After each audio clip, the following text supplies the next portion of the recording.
আজ বিশ্বকর্মা পুজো। বিভিন্ন কলকারখানার সাথে নানা ধরনের যানবাহন ও পুজো লক্ষ্য করা যায়। তবে আমরা এক অভিনব পুজোর সাক্ষী হলাম।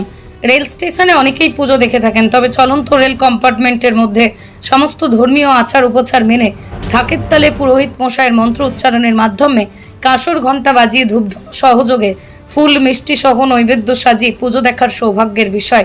7:26 ট্রেন টাইম টেবিল কখনোই হেরফের হয় না, আর সেখানেও রীতিনীতি মেনেই তো এই পুজো করা হয়েছে। উদ্যোক্তাদের কাছ থেকে জানা যায়, কম্পার্টমেন্টে শান্তিপুর শিয়ালদহ পর্যন্ত তারা নিত্যযাত্রী। তাদের মধ্যে এক বন্ধুত্ব পারিবারিক সম্পর্কে পরিণত হয়েছে।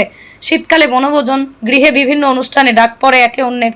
17 বছর আগে সদস্য সংখ্যা ছিল 30 জন, এখন 175-এর উপর। অর্ধেক অংশ বিশ্বকর্মার তৈরি যন্ত্রাংশের উপর জীবন কাটানো। সরকারি বেসরকারি চাকরি, ব্যবসা, দোকান, কর্মচারী, হকার, যে যাই হোক না কেন, পরিবার সদস্যদের থেকে বন্ধুত্বের সম্পর্কটা রক্তের সম্পর্ক না হলেও কোনো অংশেই কম নয়। তাই তারা 17 বছর ধরে এই পুজো চালিয়ে যাচ্ছেন। ঢাক বাজাচ্ছেন, পুরোহিত মন্ত্র উচ্চারণ করছে, ট্রেন ছুলে চলেছে নিজের আপন ছন্দে। আর তার মাঝেই শুরু হয় 7:57-তে রানাঘাটে আসে, পুজো সম্পন্ন হয় শ্যামনগরে 8:45। ট্রেন যখন শিয়ালদহ 9:40 পৌঁছয়, সকলেই কর্মস্থলে যাওয়ার জন্য নেমে পড়েন। বিশ্বকর্মা কিন্তু রয়ে যান সর্বশেষ সময় ট্রেন চলাচলের, অর্থাৎ মধ্যরাত্রি পর্যন্ত। এর মধ্যে অবশ্য কোনো শাখায় কতবার ট্রেন যাতায়াত করেছেন তা বলতে পারবেন একমাত্র বিশ্বকর্মাই। পৃথিবীর 3 ভাগ জল 1 ভাগ স্থল, তাই পানীয় জলের অভাব নেই। কিন্তু বিশুদ্ধ পানীয় জল একটাই, বৃষ্টি অ্যাকোয়া। প্রতি ফোঁটায় আনে তৃপ্তি, মেটায় তেষ্টা। বৃষ্টি অ্যাকোয়া, বিশুদ্ধ পানীয় জল। 18তম পুজো। 17 বছর পার করে আমরা এই 18 বছরে পদার্পণ করেছি। প্রথম যখন শুরু হয়েছিল তখন কতজন মোটামুটি ছিল মনে হয়? প্রথমত ধরেন আমরা প্রস্তাবক ছিলাম 8-10 জন। তার পরবর্তীতে আমাদের যারা বয়স্করা আছেন, যারা ট্রেনের ডেলি প্যাসেঞ্জারি করেন, তাদের কাছে আমরা প্রস্তাবটা পাঠানোর পরে তারা সবাই সম্মতি দেওয়ার পরে প্রথমত ধরেন 60 জনের মতো আমরা তখন সেই সম্মতিক্রমে পুজোর উদ্যোক্তা হয়ে এখন সেই সংখ্যাটা? এই সংখ্যাটা এখন ধরেন 150 ক্রস করেছে। সবই কি সে শান্তিপুরে নাকি? না, ধরেন আমাদের প্রতিটা স্টেশন, শান্তিপুর, বাতনা, ফুলিয়া, এইভাবে প্রত্যেকটা স্টেশন, রানাঘাট, কল্যাণী, কাঁচনাপাড়া সবই আছে এখানে। সেক্ষেত্রে পুজোর আজকে আর কি পুজো উপলক্ষে কি হবে?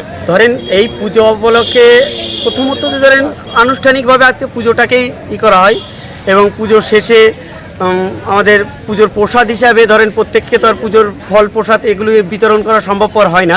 তার জন্য পুজোর একটা মিঠাইয়ের একটা ব্যবস্থা থাকে, সেটা বিতরণ শুরু হয় পুজোর অর্ধেক শেষ হওয়ার পরের থেকেই। আর প্রথমত ধরেন আজকে এতটাই জ্যাম থাকে যে সঠিকভাবে আমরা প্রসাদটাও বিতরণ করতে পারি না। এইবার যতটুকুনি যে যেভাবে পারে, আর প্রসাদ নেওয়ার জন্য সবার আগ্রহ থাকে, সেইভাবেই সবাইকে প্রসাদ দেওয়া হয়। আপনার নাম, পরিচয়? আমার নাম বিপ্লব বিশ্বাস। আমি শান্তিপুর 1 নম্বর ওয়ার্ডের বাকির বাগানে কাজ করেন? আমি পার্লুমের মিস্ত্রির কাজ করি। কোথায় যান? আমি রানাঘাট অব্দি যাতায়াত করি। নদিয়ার সবথেকে বড় English medium school JRS public school, প্রায় 35 বিঘা জমির ওপর গড়ে উঠেছে বিশাল ক্যাম্পাস। নার্সারি থেকে শুরু করে উচ্চ মাধ্যমিক, ITI college, law college, BEd college, ভর্তি চলছে জেআরএস পাবলিক। ব্যালকনি বা সিঁড়ির রেলিং, মডিউলার কিচেন বা ড্রয়িং রুম, এক কথায় আপনার স্বপ্নের বাড়িকে করে তুলুন আরো সুন্দর। Chakdaha ply centre, gorgeous look বা কোয়ালিটি সবে 3 number 1 Chakdaha ply centre. Chakdaha ply centre, KBM, Chakdaha, Nadia. কোথায় ইনভেস্ট করবেন, কেন করবেন বুঝতে পারছেন না তো? সঠিক গাইডলাইন পেতে আজই আসুন নদিয়ার চাকদাতে নিবেদিতা প্রাইভেট লিমিটেডে। Nivedita private limited, marketing and distribution service. Chakdah aluminium centre, ply, কাঁচ, laminates, kitchen fittings, door lock, window ও অ্যালুমিনিয়ামের খুচরো ও পাইকারি বিক্রেতা। Chakdah aluminium centre, Purbalalpur 50 number রেলগেটের পাশে, চাকদা, নদিয়া। হোমওয়ার্কটা করেছো? হ্যাঁ স্যার। এ বাবা, ভুল করেছো কেন? চোখে কেমন ঝাপসা দেখছি, লিখতে আর পড়তে খুব সমস্যা হচ্ছে।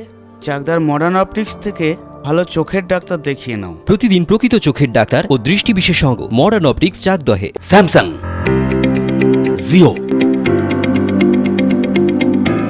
রিয়েলমি, নদিয়ার একমাত্র অথরাইজড ডিস্ট্রিবিউটর ঘোষ কমিউনিকেশন, থানার মোড়, চাকদা।